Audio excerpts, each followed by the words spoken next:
Hello everybody, CW here. I just want to give a quick disclaimer. We are not assembling ammunition here. We are not doing anything but screwing holes in plastic and attaching screws. We are not building, we are not manufacturing, we are not doing anything of that matter. Everything here is safe. Our lead is encapsulated with powder coat, so there's no lead exposure at all. Just plastic. Everything is good, safe environment, no worries, no damage, no harm to anything. Hope you enjoy the video. Hello everybody, CW here. Let's do the second part on these slugs. We're not going to load them because I'm not set up here for loading. I got to do that out in the garage, and I'm not going to do that tonight. So let me show you how I put these slugs together, because it's kind of important that you get this right if you want to have good accuracy. And here's what I've been told and what I've discovered. You've got these rods over here. These are called the BRP 12, and they're green. And then you've got these here, which are a brush wad. They're really, really close. They're just a little bit different in height, but they're the same design. Okay, you see it's got that same circle in the middle, figure 8, whatever, and they're seals. They're gas seals. They're made to seal off, to give you a good pressure seal. But that same pressure seal, if you see the sides are raised up,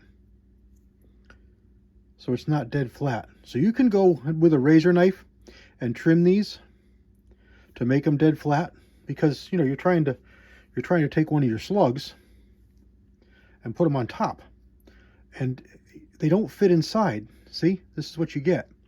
So if you try and put them in there, you're going to have it crooked.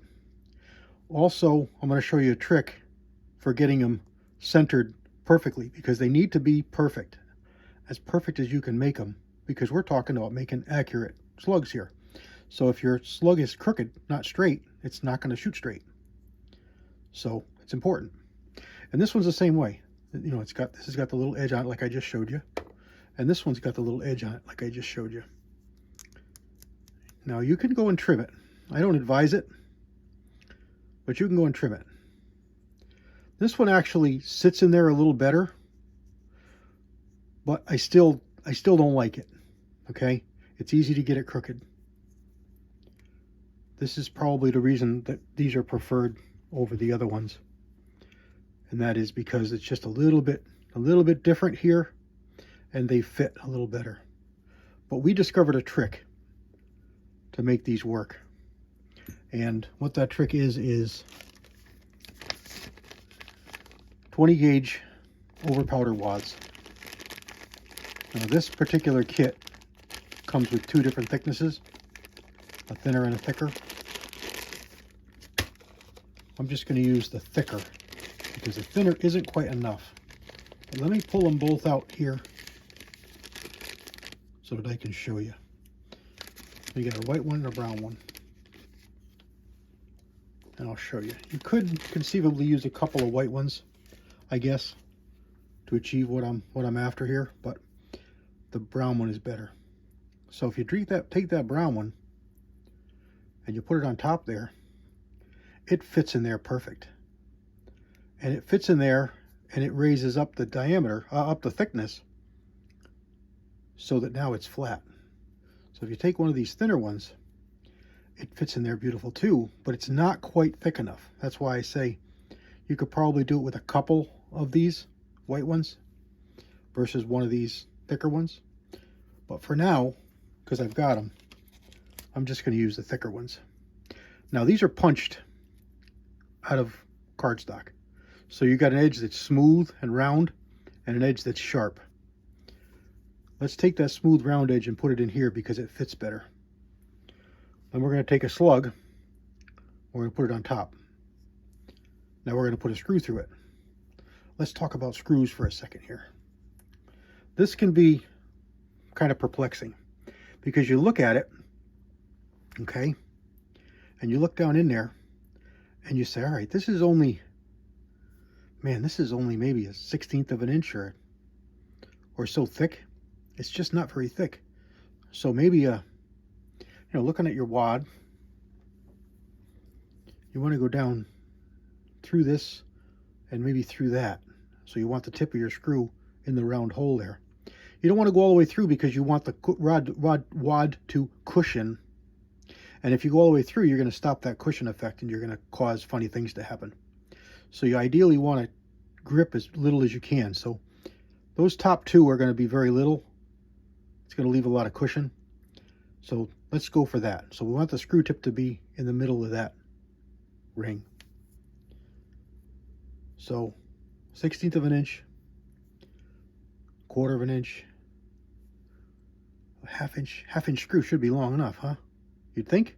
1/2 inch screw. All right, so let's try. Here's a 1/2 inch screw. Number 6 is what I chose. You could probably go with a little smaller, but number 8s are just too big because it's just too big, and I'll show you. So number 6 will go in the hole. It lightly cuts the threads of the lid, but you know, it goes right in with fingers. Okay, so number 6 is a good size. I got it in there. Let's get it back out because obviously it's in backwards. So we got to put it in this way. We drop it in there, get our screwdriver, and screw it in. What's going on here? It's not going in. Not going in. There's nothing coming out. What the hell's going on here? Well, let's look. What's going on here? Now we got it stuck.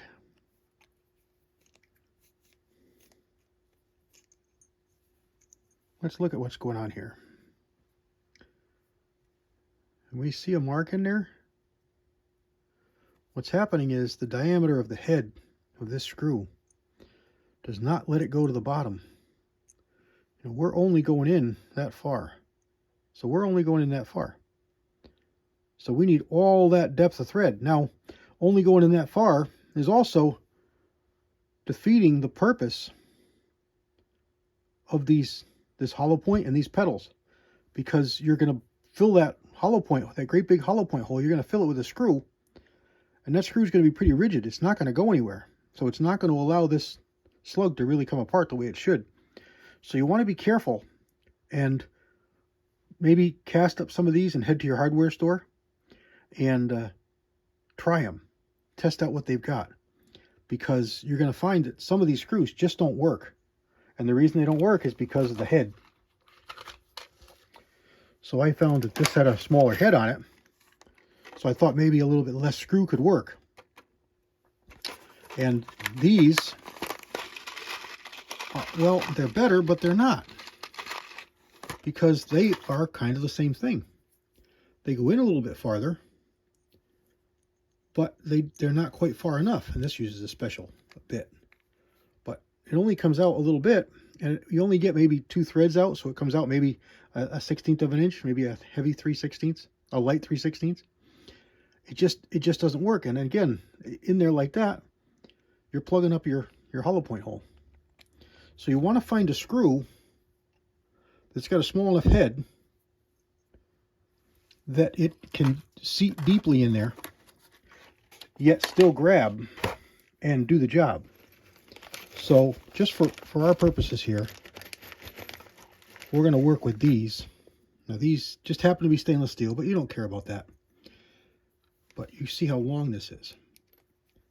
Not only is it wicked long, it's got a smaller head, so it goes down just a little bit farther. You can see the line there in the shadow, and this goes in another 1/8 of an inch farther. So this is better, and the depth of the screw is pretty good, but it's plugging up that hole. So ideally, you'd want to find another screw that had a smaller yet head that would allow you to get that screw to go deeper in the hollow point so that the hollow point works. Ideally, it goes right to the bottom, but I haven't found a screw that'll do that yet. So, talked about the screws. Now we're going to talk about getting this all lined up, so it's straight. Because if it's not straight, it's not going to shoot right. See, that screw goes down in there pretty good for that hollow point. And you see how long it is? It's actually a little bit long than I like. But there's extra cushion in that one. It's a taller wad. So get yourself a 12 gauge shell hull and cut it off. Now, if you don't want to cut all the way at the base, right at the metal, unless it's a high brass. If it's a high brass, you can get away with cutting it right at the end of the metal. And the reason is it gets thicker. This plastic gets thicker at the base in some shells. And you want it to be a cylinder. You want it to be the same diameter all the way through, so that you can take your wad, like I've done here, and push it all the way through. Because what it's going to do for us is it's going to align our whole column here, and it's going to let us drill a hole perfectly centered.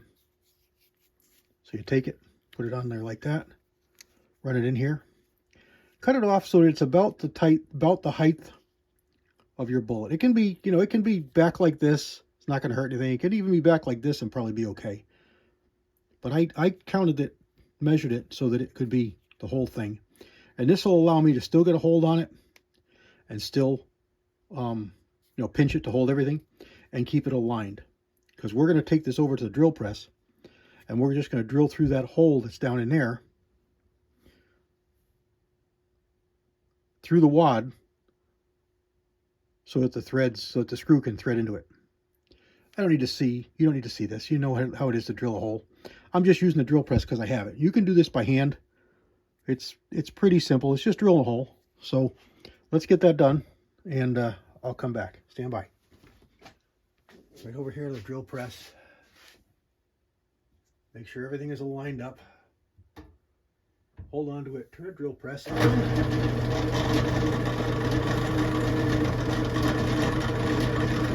rod, the cardboard, and done. And we got a little piece of plastic in there. And then you just drop your screw in and get it started.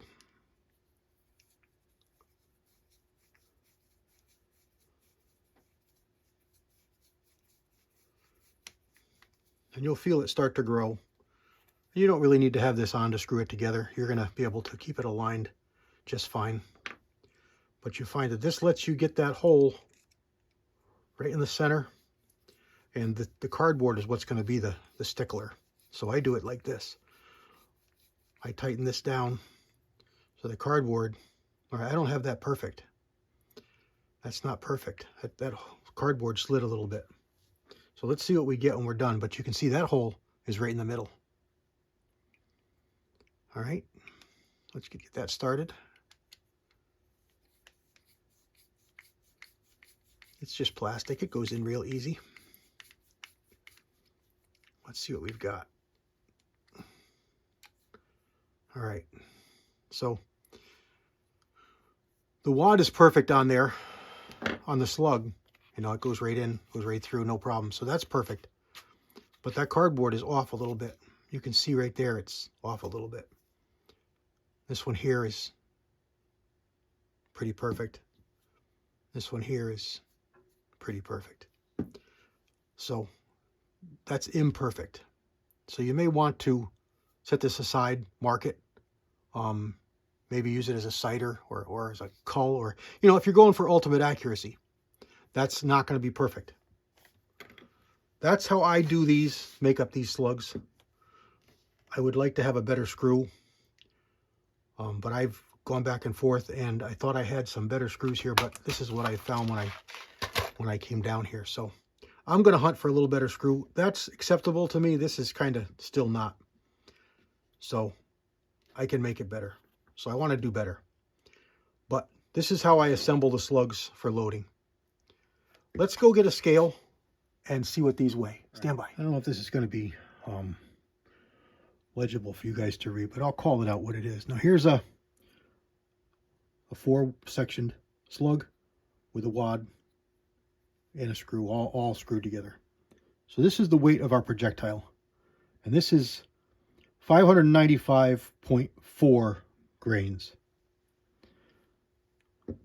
Here's our hollow point. And this is with the longer wad. This is with the brush wad. 607.7. So you got a little more weight because of the lack of segments. And this one here is going to weigh the same. So let's just weigh the slugs to see how the slugs are dropping. There's a 4-pedal, 530.7, so 531 grains. I don't know how consistent they're going to be. They're probably going to vary a little bit. 535. See, that's a pretty good variance, 5 grains. And it's because of the way these are. 530. Like I said, it's because of the way these are. If you look at these up close, see this band? This band here? Well, it didn't fill out. And then it did a little bit, and then it didn't. It's a very thin band, and it's hard to get to fill out. And we've already looked at these segments. Some of them are cleared. You can see right through. That one's got a little bit of something in there. That one's pretty good. This one's got something in there. So they're pretty inconsistent, and it's hard to get them to cast to get that all filled out. See, this one here is about the same. See, it's just a little nub, and then it's got a big nub. And then when you look at the sides, see it's got something in there. That one's got something in there. That one's connected. So I think this is how it's supposed to be, and it just doesn't do it all the time. So I don't really know why. It just, the mold doesn't fill out. Maybe pressure filling to experiment. These here are a little bit better, except for that band.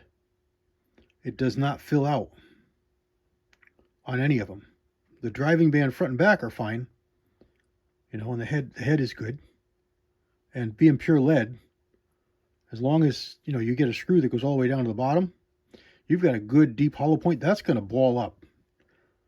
Pure lead, we got a little bit of tin in there, but that's not going to harden it up a lot, very much. That's going to work. That's going to work like awesome. That's going to be an awesome hollow point. Pure lead, big great big hollow point, going 1200, 1300, maybe 1400 feet per second. That's going to be awesome. Devastating load. As long as it's accurate, and they have been. So there we go. That's my setup of the wads. We'll do this in a part 3 and maybe do some loading. Your manuals are out there and available to give you some good data. Here is one from Ballistic Products. Now this is Buckshot manual, but they make a slug one too. And it's got a lot of good stuff in it.